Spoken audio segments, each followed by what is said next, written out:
हा बांगलादेश स्वतंत्र झाल्यापासून तर आतापर्यंत सर्रासपणे सातत्याने तेथे मायनॉरिटी असलेले हिंदू यांच्यावर अन्याय अत्याचार होत आलेले आहेत. आणि अलीकडच्या काळामध्ये या अन्याय अत्याचाराचं प्रमाण जे आहे ते अत्यंत भयावह असं झालेलं आहे. आता नुकताच त्या ठिकाणी टिपू दास म्हणून राहत असलेला हिंदू युवक, हिंदू दलित युवक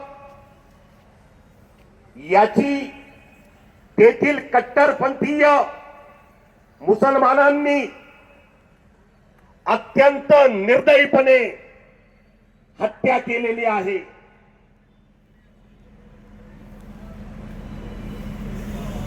एक कुटुंब प्रमुख असलेला टिपू दास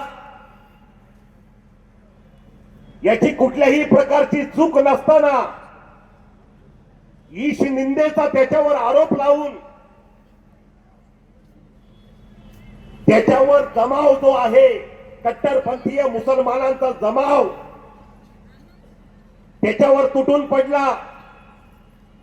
स्वतःला वाचवण्यासाठी तेथील संबंधित पोलीस स्टेशन मध्ये तो गेला आणि त्या पोलीस स्टेशन मध्ये गेल्यानंतर पोलिसांना सविस्तर हकीकत सांगितल्यानंतर सुद्धा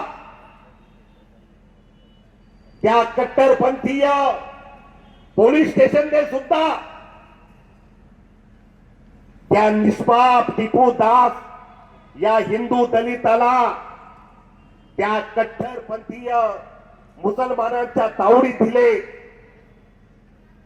अत्यंत बेदमपणे दगडाने ठेचून या निष्पाप टिपू दासची हत्या करण्यात आली आणि अर्धे मेल्या अवस्थेत असताना रस्त्याच्या मधोमध असलेल्या एका झाडाला त्याला बांधण्यात आलं आणि जिवंत जाळण्यात आलं. संपूर्ण जगाला हादरवून सोडणारी ही घटना आहे. संपूर्ण जगातील मानवतेला काळिंबा फासणारी ही घटना आहे. अत्यंत निर्दयीपणे एका निष्पाप हिंदूला बांगलादेशमध्ये ठार मारण्यात आलं. त्याचप्रमाणे अमृत मंडल म्हणून एका हिंदूची त्या ठिकाणी हत्या करण्यात आली.